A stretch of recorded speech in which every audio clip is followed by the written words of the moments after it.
Hello everybody, welcome back to the channel. My name is Pengy, and today we're going to be discussing the World Cup of VGC. That's right, it's back! And we are done with the second group stage. 6 weeks of play are completed. We're going into the top 16 to see who will be crowned the world champion team here. Now, we are going to be joined by Evansmoak from VGC Pastes and also from Victory Road's casting team to talk through the playoffs today. But before he joins us, we're going to go through the group stage, talk a little bit about my predictions, see how I did. Was I a clown or was I a prediction king? Well, first things first, I predicted Spain to advance and they didn't, so we're off to a flying start here. A big surprise though, Spain comes in as the defending champions and they lose immediately. They tied 4-4 against Taiwan, lost to Poland, beat Uruguay, and it wasn't quite enough. 4 points compared to the 7 of Taiwan and the 6 of Poland. Really, really rough. I mean, Spain came in as a favorite. They've had incredible performances on the individual circuit. Eric Rios doing an incredible job. Costi just coming second place at Worlds. And yet, here they are, out. They're not the first team that's gone out like this. Japan went out in top 32 last year, and it was a shock. Taiwan and Poland advancing. I didn't think Taiwan would, but here we are. Moving on to Group 2. The United States and Brazil advancing as expected. This group went pretty much exactly as I expected it to. United States coming out swinging, doing really, really well. Brazil just kind of overpowering the two Scandinavian sides. Sweden being stronger than Norway and then, eventually going out with Norway. This is pretty much exactly as expected. Sweden had a rough draw of it this time. They did manage to make it through to the second group stage, which is a little bit of an improvement on where they were able to finish last time. But going out to Brazil and US, it's not embarrassing or anything. US and Brazil are both incredibly strong teams. But yeah, happy to get those predictions in the bag. Italy and Peru coming out of Group 3. I feel like this was the most likely outcome. I did predict the UK to advance alongside Italy here.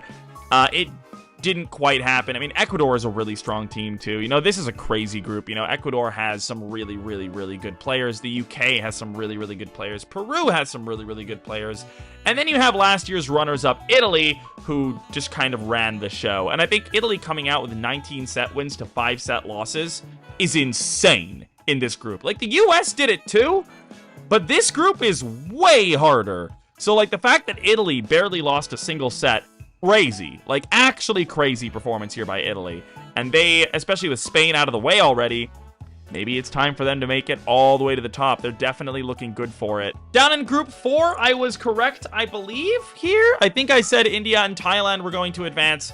I know I thought Costa Rica had enough about them to maybe make it happen. That was not the case. 0 points here for Costa Rica in this group, unfortunately. Hong Kong, very, very close. They needed a win over Thailand, and it was 4-4. If any one of these sets had gone Hong Kong's way, any one of these losses, 2 of them were 2-1s. If either of these had gone the other way, then all of a sudden Hong Kong is in the top 16 instead of Thailand. Thailand, a team that was represented in the top 8 last year as well, so they are looking to repeat that performance. They're not quite there yet. One more round separates them. But India advancing once again with a very, very sick set win to set loss record there, 17-7, which puts them at an overall of 39-9, which is crazy.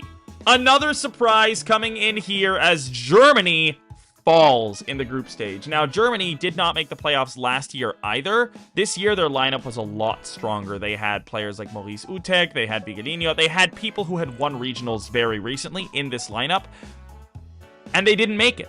They lost. They threw a 3-2 lead against Singapore and lost in that deciding match that allowed Singapore to advance over them. A huge, huge performance there by Singapore, who once again make it to the playoffs. A team that, despite making it all the way to the top 8 last year, still a little bit overlooked, it feels like. I feel like they are not getting the respect that they deserve.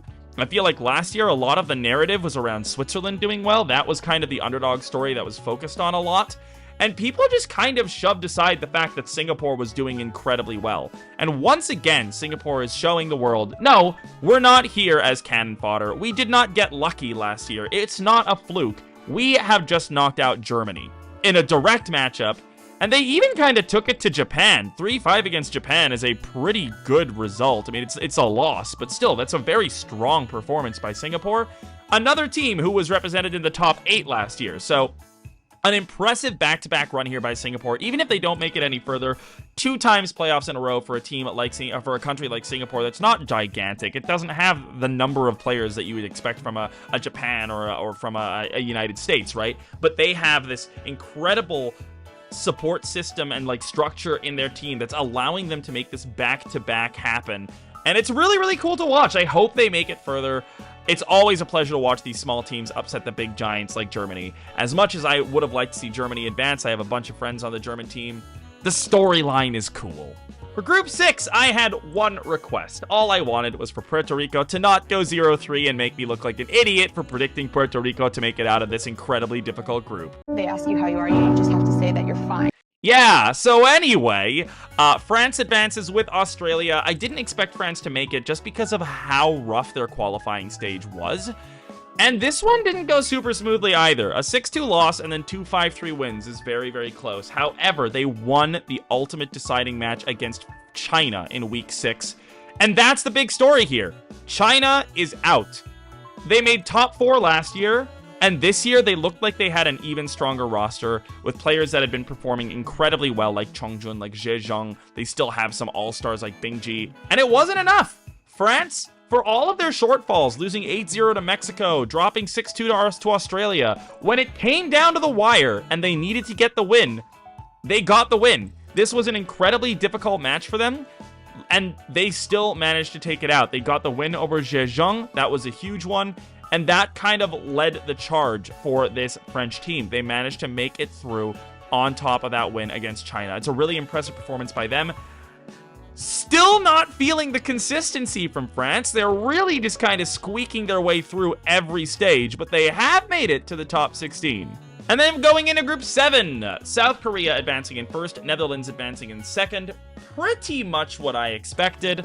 Mexico putting up a pretty good fight there, but I did think that the Netherlands were just a little bit too strong for them, and that proved to be the case with a 5-3 win between the Netherlands and Mexico being the deciding factor there. Mexico almost managed to knock out South Korea.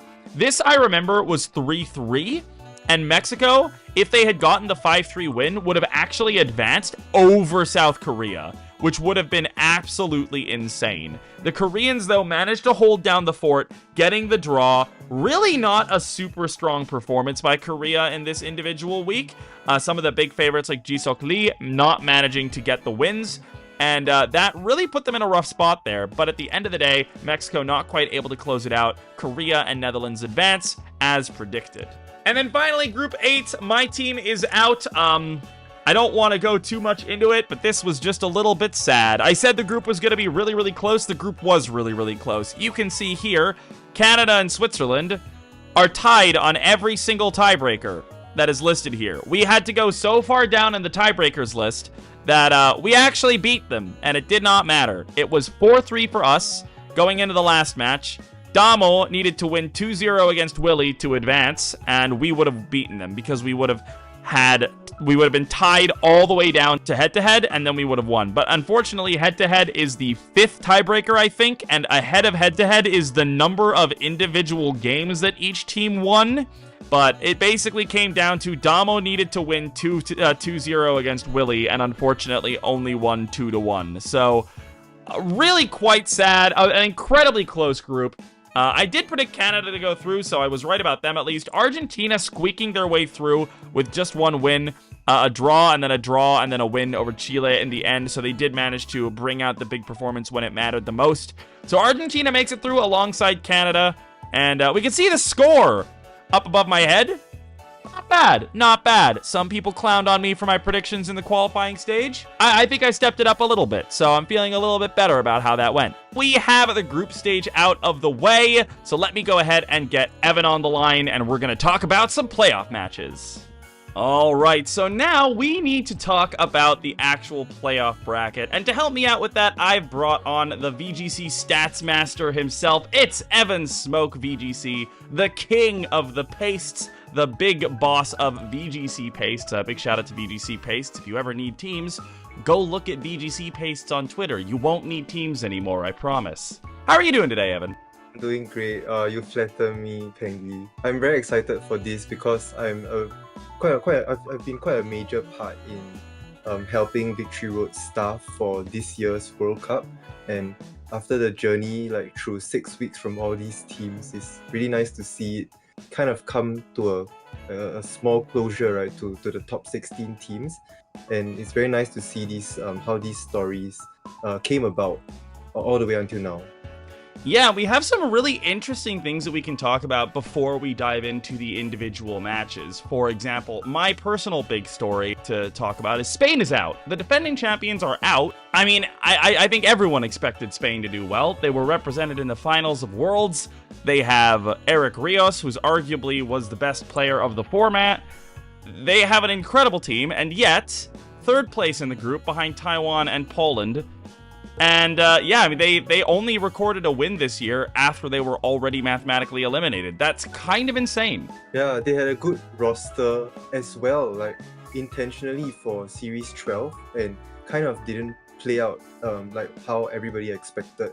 And they also had a bye, right, to not play in the qualifiers, so get to play straight away in the group stage, but unfortunately couldn't squeeze out of this group of 4 that you mentioned. A very, very hard group for sure. I mean, Taiwan and Poland are both really good teams, and Poland is performing insanely well. But then there's one other big story that I think Evan here, the Singaporean representative, is going to be pretty happy about. Singapore makes it out in that group against Japan and Germany. Yeah, it was a group with Japan, Germany, Singapore, and the Philippines. So all 4 teams seem to be really strong going into the group stage, because Japan, Germany, and Philippines were doing really well in their respective groups, and it was just a miracle run. I like, we were all traveling to London last week, and somehow like the rest of our players in Singapore just came up with wins after wins, and then we won 5-3. It was such a miracle run. And I think Germany was winning 3-2, weren't they? I think so. Yeah, I think so. I don't know. That's awesome, though. That's really, really great. I mean, Singapore, of course, it's hard to call Singapore one of the underdog teams because they were represented in the top 16 last year already. Top 8, I think, as well, right? So Singapore is definitely one of those Asian countries that are very scary. I talked about this a little bit in one of the earlier videos, probably even both of them a little bit. It's really scary to face off against any of these Asian teams because a lot of them have a ton of really good players that we're just not very familiar with because they don't have to play on the same circuit. Some of these countries only have one major tournament every year with the nationals, so it's very difficult to scout. But at the same time, a lot of these Asian teams, especially like Singapore is a great example, they have these incredibly strong sort of leaders on the team that can really help with the team building, with the strategizing, and make it a real nightmare even to face off against the sort of medium level players, you know, the ones that are there to sort of fill out the roster. And especially when it comes to the Singapore team, it feels like there really aren't any filler players. They just have a bunch of really, really good players. That's actually a really good point, and like from what I heard you assess Team Singapore. So for this year, I'm actually not like part of Team Singapore strictly because I'm supposed to be staffing for Victory Road. But something that I noticed from what we do is that we have a lot of connections in, for example, maybe in the Twitter space, right, to the general VGC community, and most of the time we have this culture in Singapore that's something like, it's called kiasu, which is like we never want to lose. Therefore, the team that we use, like the 6 months that we always use, are teams that are tried and tested, and that could be part of the formula to success. Like if someone were to take notes against, like if they were go up against us in the future, so something to keep in mind. I thought that's a very interesting point coming out from you in how Singapore manages our players and how we interact with our leaders and the sort of like the players that perhaps need to catch up as well. Those are the two biggest stories, I think, as far as upsets go. But there's some really interesting other points. Right. China as well. Oh, yes, of course. China being eliminated as well. That one it's upsetting insofar as, like, you go into top 32 and you say to somebody, do you think China will be top 16? The answer is yes. But they did have that group with Australia and France and a really, really strong Puerto Rico team. So it was a tough group for them. And France looked a little bit rough in the qualifiers, but they really pulled it together here in the group stage. They managed to really bounce back from a loss against Australia and just kind of get the wins they needed against Puerto Rico and against China. So overall, a close group, but China, unfortunately, not quite able to make it out. I think one of the interesting things to come out of that group as well is that talking a bit about France, if you guys look at the screen here, look to the right, to the middle, you'll notice that France is the only team here that has a negative win-loss ratio in the top 16, which is impressive. They lost 8-0 to Mexico, and even in the group stage, they lost 6-2 to Australia. So the wins are all seeming to be 5-3s. France is really struggling to come up with some of the dominance that we've seen out of them in earlier seasons. I think they've had 1-6-2 and then 2 5-3s. And when you look at the type of team that France actually has, that's a little bit surprising because they do have a lot of these incredibly strong players. Thomas Gravois, they have Hippolyte Bernard, Adam Cherfaoui. I'm really bad at pronouncing French names, guys. I'm really sorry. If you're watching this, please don't kill me. They have an incredibly strong team, and they've really struggled to get the results that they want to, but it's been just enough to sneak in here, and they do seem to be improving as far as their level of play goes through the tournament. So it's going to be a tough one for them. Italy's a strong team too, so I think that's definitely one of the matches to watch. Yeah, so I think we might go through like the matches one by one, but yeah, just a really quick like preface. Italy faced France in the exact same top 16 bracket last year, and Italy won 7-0. I spoke to Shao, which is Adam Cherfaoui, who is the team manager, and also Hippo at Worlds, and they said that they didn't want to repeat this again. So we're gonna look forward to a better performance this year up against Italy. Yeah, and I think that one definitely could.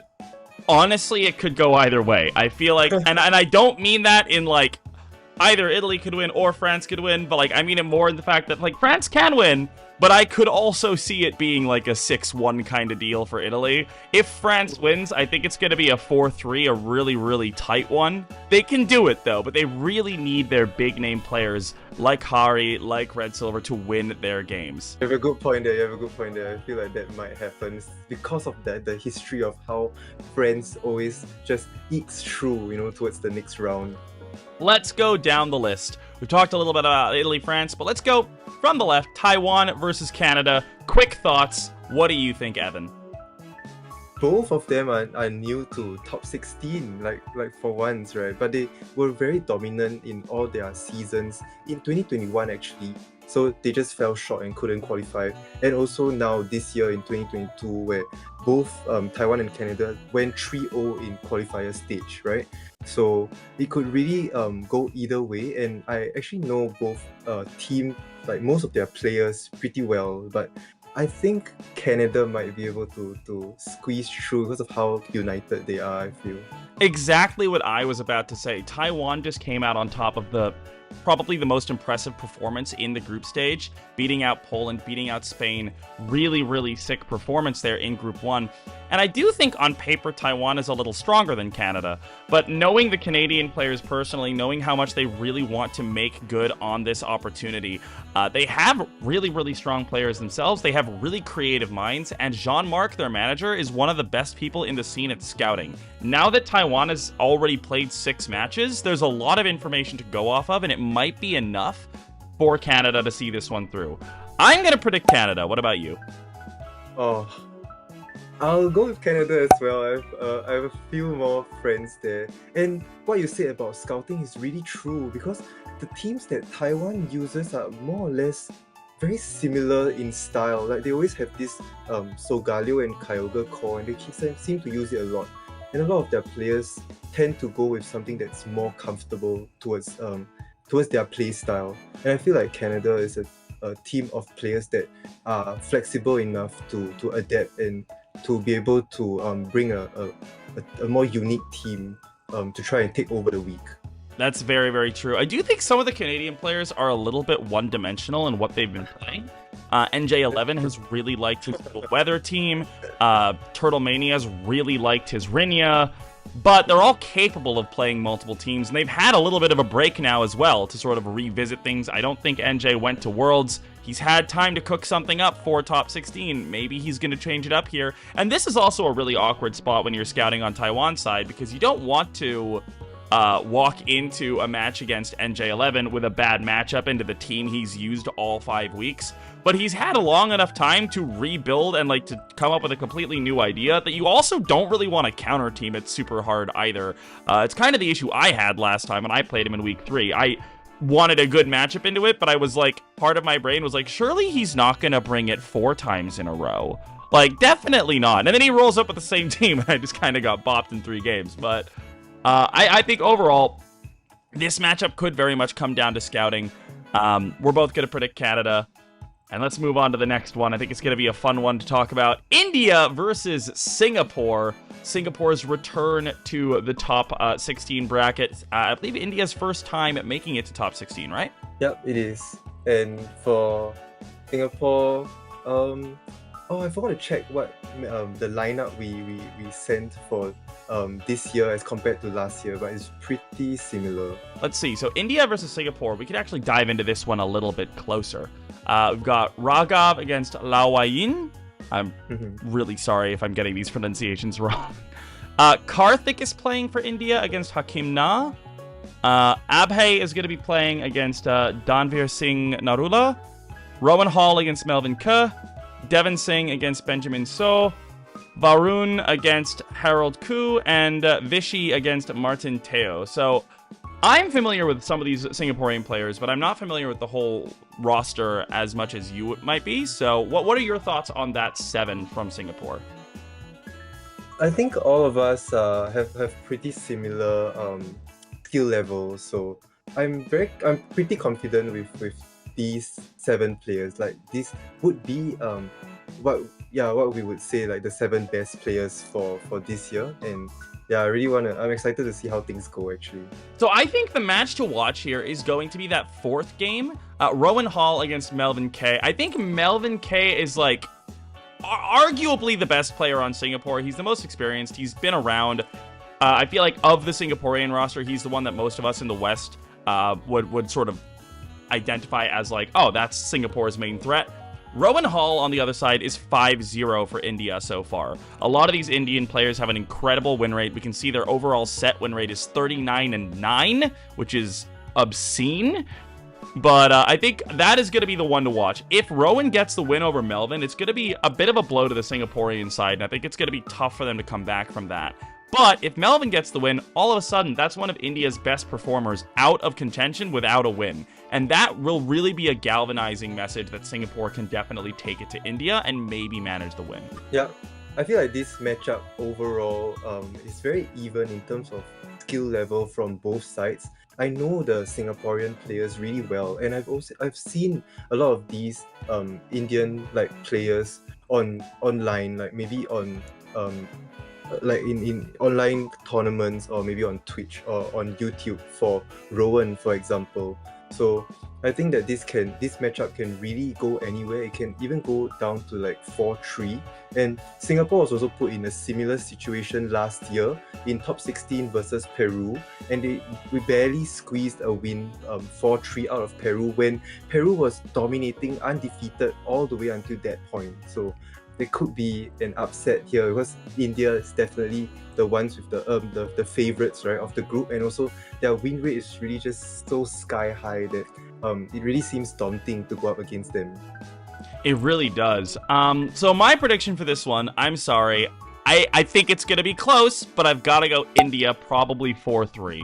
I'm gonna go out on a limb. I'm gonna guess that Evan is gonna say Singapore. Am I right? Okay, I will do it. Yeah. I really want to go for it. Like, Singapore, let's try and improve, because we are all very fired up. I can see from our group chat. So I'll also say 4-3, but to Singapore. So let's move on to top 8. Let's try and go one step forward to top 4 and try and go for the money, you know. I actually feel like, from Singapore's perspective, India is the scariest team in this little quarter of the bracket. So if they do beat India, that they've got to feel really good going into the Taiwan-Canada match. Whoever comes out of that is, on paper, not as difficult as India. A good opportunity, perhaps, for Singapore to make it all the way to the top 4 this year, if they can get past India. So this is the hurdle that we need to pass. Yeah, and I kind of agree that this left side of the bracket seems to be a little bit easier, right? The right side of the bracket is so stacked. For sure. Now, halfway through the left side of the bracket, let's go into the Australia versus Peru match. I don't have too much to say about this one except for that, like, Australia looks worlds better than they did last year. Like, they do not look like the same team. Australia, I've talked about it before, they went out in the qualifier stage without a win in the last year's World Cup. This year, they're just taking names everywhere they go. Not a single loss, 5 wins, 1 draw, going against a Peruvian team that has also recorded 5 wins, but unfortunately, they did have 1 loss in there. Set record? Pretty similar. And Peru is one of those teams that they have a lot of really, really good players from that Latin American region. Players like Renzo Navarro, for example. Australia, though, they have Megan Rattle, who just got top 8 at Worlds. They've got Sam Pandelis, who's a regional champion. They've got Henry Rich, who's a regional champion. They have so many good players on that Australian roster as well that it's going to be a really fiery one, but I have to favor the Australians. Oh, okay. Like from my side, I think like talking more a bit about Peru then, because Peru they had a really good run. Like they won every set very convincingly, and it's a very similar like performance from last year in 2021. But unfortunately, in last week 6, they let Italy beat them 7-1, and it felt really suspicious. So not sure what they were going for, but like my impression of them is that they are always stable enough to come up with at least 4 wins to make sure they win the week. So from my end, I'll go towards Peru. Although I know I know a few more Australians than Peruvians, and the Australian lineup here does seem very strong. Yeah, they are very confident with what they do. These players just like always go into the match like having the winning mindset, and that's really just my impression of them. Let me go towards Peru, and let's say maybe they'll squeeze out the win 4-3 this time. All right, so locking in an Evan prediction for Peru, a Pengy prediction for Australia, and that leads us into a pretty interesting match here: South Korea versus Brazil, which is a rematch of last year. They did face off, and it was a very one-sided affair, Evan. South Korea dominated Brazil, but Brazil, they've had some pretty impressive performances this year, outside of World Cup, but also in World Cup, they've been doing really, really well. So these stories are just mind-blowing. To get 2 rematches at the same top 16 bracket, like no one could have predicted this, and no one could have like mapped it all the way until here. So super nice to see them go up against each other again. And the Brazilian team, they have 4 players like that return in the roster for this week, and for South Korea they have 5 players returning. So pretty similar matchup. Like overall, there are no repeating matchups, but they should have a gauge on each other's skill levels. And this time it will be a different format, right? Series 12 instead of Series 10. So yeah, I'm really not sure how this is gonna go. When Singapore went up against South Korea last year, they were okay. Like we knew that there were matches that we could win. And I think, if I'm not wrong, we won South Korea, and that was quite surprising back in the first week of 2021. So I would say like these 2 teams are very evenly matched. I would say, like, for my side, before I looked at the lineups, I was thinking, okay, you know what? I'm gonna be bold here. I'm gonna predict Brazil to win. But looking at the lineups, Gabriela Gotti, 2nd place from NAIC, not in the lineup. Thiago Consoli, 2nd place at NAIC for the seniors, not in the lineup. They've got to know what they're doing. There's a reason they're not playing. But that, to me, skews it heavily in South Korea's favor, and I think I have to predict South Korea here. That's a really good point. I'm very curious, like when I saw the lineup submission coming out from Agati, who is the team manager, it's really suspicious. Like, are they going for the element of surprise here to try and, put 3 players that the South Korean team has not seen before? This is a very strange decision in a very important match like this, and I want to do the opposite of you, I guess. So I'll go for Brazil. I definitely think it's possible. Yeah, I'll trust in their strategy, because so strange not to see Agati there. And maybe it can like give mind games towards the South Korean players and maybe let their guard down. So hopefully this works out. All right, going over to the right-hand side, United States versus the Netherlands. A pretty interesting match. I will say, I think that the Netherlands is a bit of an underappreciated team. I think that not enough people are talking about them. I think they're really, really good. On the other hand, the United States is the United States, and that's generally a good team to be on. They have an incredible roster. Just going through the 7 who are playing for the US this week, if we pull up the matchups here, Justin Burns, most recently, top 4 at NAIC. Leonard Kraft, one of the most consistent players this year in this format, and he's just been good at every event that he's been to. He's been very, very consistent. Joe Ugarte. Obviously, we don't need to introduce Joe. Top 4 at like 716 events this year. Emilio Forbes, regional champion. Kyle Livinghouse, one of the most consistent players in North America. Brady Smith, top cut worlds. Also had a day 2 invite, because that's how consistent he is. And then Nils Dunlop, who I don't remember what his more recent performances are, but he's also just one of the most consistent, long-standing members of the US VGC community. So this 7 players is an insane lineup to be able to field. Nils, like, top cut worlds this year, if I'm not wrong. Oh, yes, he did. Oh my god, yeah. And all 7 players that you listed, I saw them at Worlds. I met them, I said hi. Yeah, that just shows, how strong this roster is going into this matchup, where all of them are just all-star players that are capable of qualifying for Worlds so easily. Yeah, on the other side, though, the Netherlands, as I said, a little bit underappreciated. Bas van der Heijden, Bars, went on a bit of a tear through the London Open, did top cut that tournament, somebody not to be overlooked. He goes up against Kyle, who, in my opinion, is probably the weakest of the 7 for the US this week. And I don't say that as a slight on Kyle. I think he's an amazing player. But the others are just also just in such good form that it's not, like, I think it's a fair assessment. Bars could win that one, and that's 1, right? Then we have some of these players. Mateus de Moura is pretty decent. He goes up against Joe. That's going to be tough. Andres Escobosa, Nick Holmer. These are really good players on the side of the Netherlands. Are they going to be able to get 4 wins, though, Evan? Like, I could see a world where every single player on this Netherlands team has a chance to win.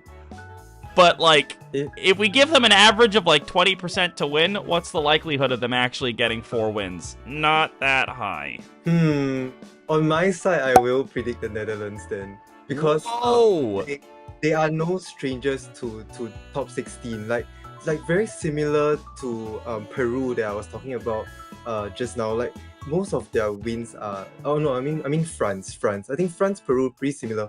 Most of their wins, like, they squeeze out their wins 5-3 in the regular season. Back in 2021 and also in this year's performance, Netherlands has been kind of squeezing their wins out 5-3 pretty consistently, but always making sure they win the week. And another player that I also want to mention, Sebastian Lee. I think we know him as Apron VGC. Oh, yes. I think, yeah, if I'm not wrong, he had a good record in the London Open as well. I will say also he had, I think it was in PGL that he had an insane win rate. Definitely a possible win there for the Netherlands. Like, the really Pokemon is just a game that can go anywhere, right? And it just comes down to how you outsmart your opponent. And I believe that the Netherlands players do have that resolve in them to do so, because just from past performances, especially in a league format, yeah, these guys are just really impressive. And you're not wrong to say that they're like being sort of underrated, right? And like, so my vote will go to Netherlands. I'm going to try and be the one, the spicy pick here, and all right, say that Netherlands is going to win the US, and that will be a huge upset. I want to see it. I want to see it. I love upsets. I think they're great for the narrative. I have friends on the Netherlands team. I have friends on the US team as well. But, like, if I have friends on both sides, I'm going to cheer for the one that makes a better storyline. But My record in predictions is so bad, Evan. I need to save it. I need to save it. So I'm gonna pick the US just to stat pad a little bit. Statistically, the US is insane in this World Cup. Like last year's performance, this year's performance, like they come in as the top 8 players from last year, and they have like the highest record. I think tied with Brazil, having 3 straight wins in the group stage. We've already talked a little bit about the Italy versus France match, but we could go into it a little bit closer because I didn't realize earlier that we had access to the lineups. Lightning round, having a look at this. What are we predicting now that we can actually see the lineups? For me, straight away, I'm sorry, France. I think Italy has the stronger players. Like, the Italian players are too good. Like, this lineup is insane. I think I met all of them at Worlds again. They are so strong. They're incredibly strong. The way they play, they're such good gamers. I also feel like this lineup, the way it shakes out, is also advantageous for Italy. I think when you're in a situation like this, where if you're France, you have a very good overall lineup, but you have a couple of really standout names. In this place, it's Thomas and Hippolyte. You want those 2 players to face off against the best of the opposing teams because they have the best chance of winning, and if they win, you've removed some of the best players from the opposing team from being able to get their wins.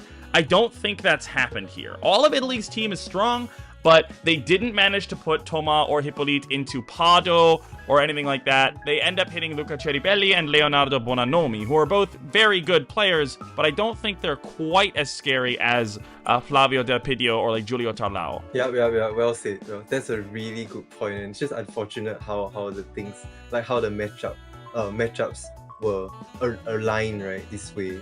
Yep. From what we can see on the screen. Yeah. Well, with that, we're both gonna predict Italy for this one. I do like the Frenchies. I wish them well, but I like numbers, Evan, and I know you like numbers too. And when I look at the numbers, I see 19-5 on one side and 22-26 on the other. Yeah, that makes sense. Like, the consistency coming out from the Italian players is nothing to scoff at. And interesting also that in this matchup on screen that we see here, actually none of the players had like repeat matchups. But from Italy, 5 of these players played in last year's top 16 match against France, and from France's side, only 2 returning. So a bit of a shake-up with players that are performing better in Series 12, and let's really just see how things play out, whether the strategy from France will be able to pull through, and see if they can go up against such a consistent team of Italy. Moving on, we've got 2 more left here in the top 16. Japan versus Thailand. I'm gonna be honest. I think Thailand, along with Singapore, are the 2 most underappreciated Asian countries that are capable of beating anybody on a good day.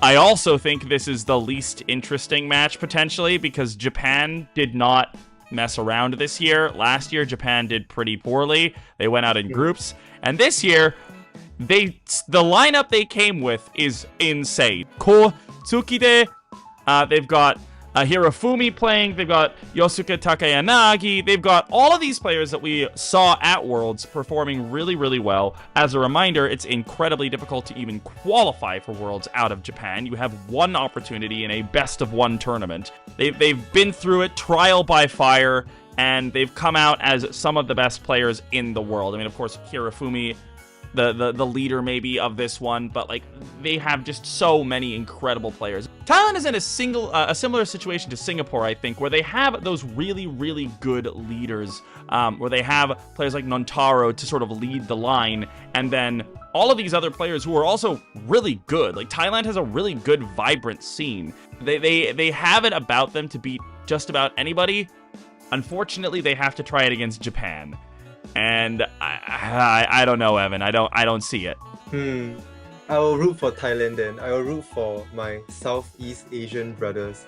And when Singapore went up against Japan, my gauge of Japan is that they tend to bring teams that they are just really comfortable with. So it is pretty predictable what they're gonna come up with, like the restricted pairs, and that could go into Thailand's favor, where Thailand is very difficult to scout, but their players are so consistent on the ladder. Like they're very hardworking in terms of practice. So there could be an edge there where the Japanese players won't be able to predict the Thailand players, and Thailand might just be able to come out on top, but still not at a very big margin.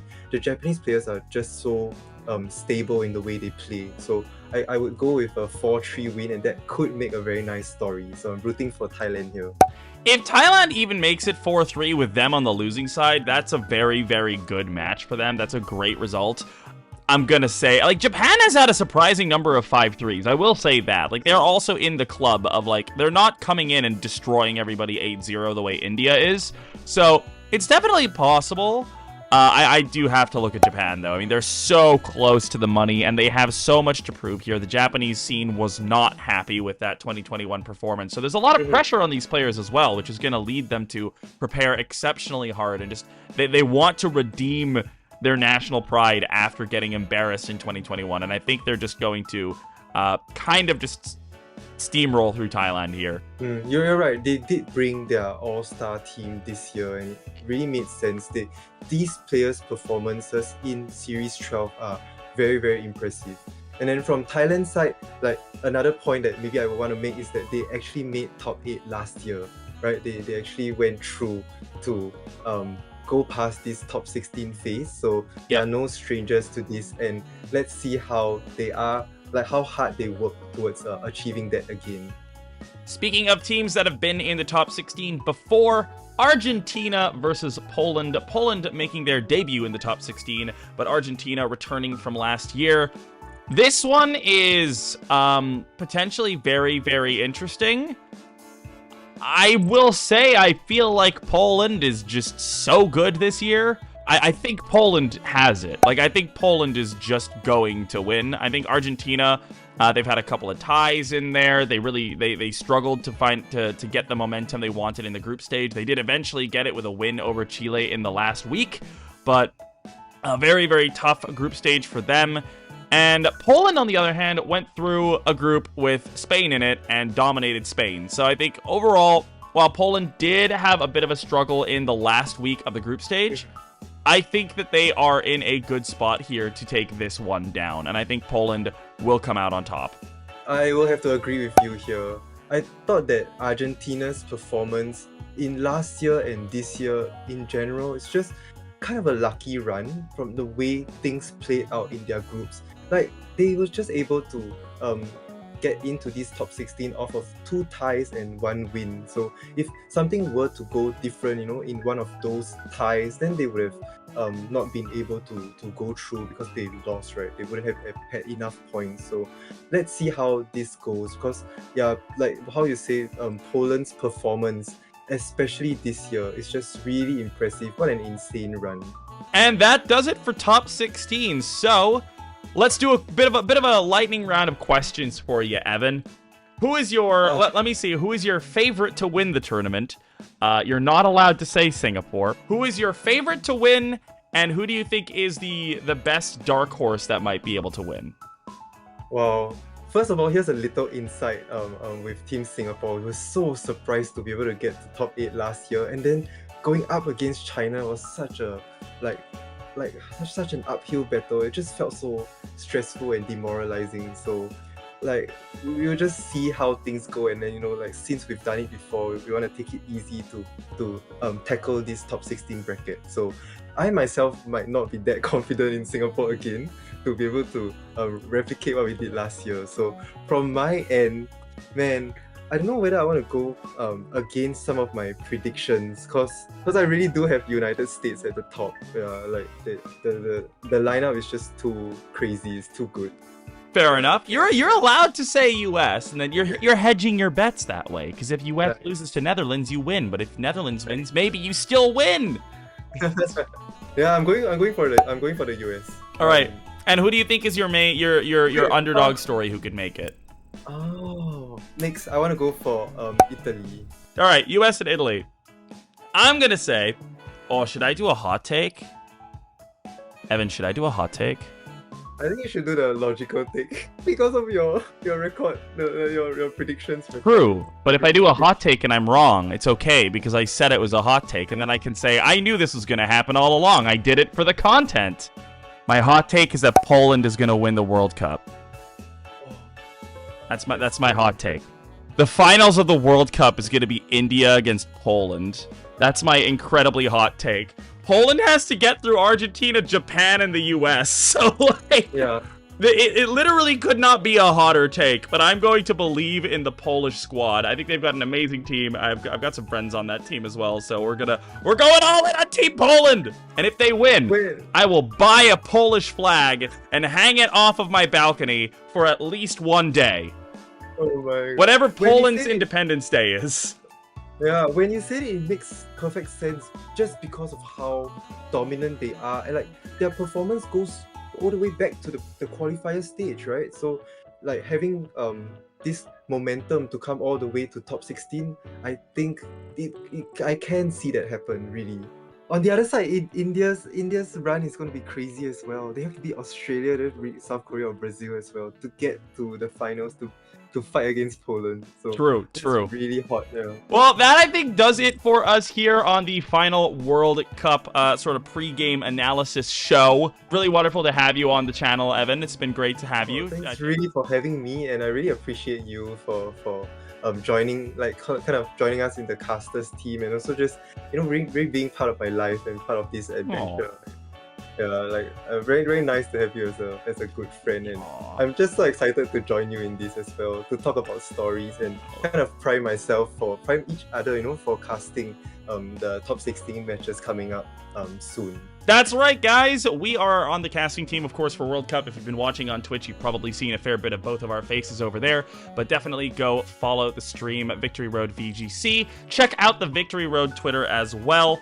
And go check out the VGC Paste Twitter again. I'm going to put it in the description below as well. So check that out. VGC Paste is an awesome resource. Evan does a lot for the community, so go support Evan as well. And of course, if you guys enjoyed this video, drop a like, subscribe, ring the bell if you want more VGC stuff. If this video does well, maybe we do a World Cup roundup at the end of all of it. Talk about some of the cool storylines, look at some of the biggest matches. In the meantime, I hope you guys all have a wonderful morning, afternoon, evening, or night, whatever it is, wherever you are in the world, and I will see you guys next time.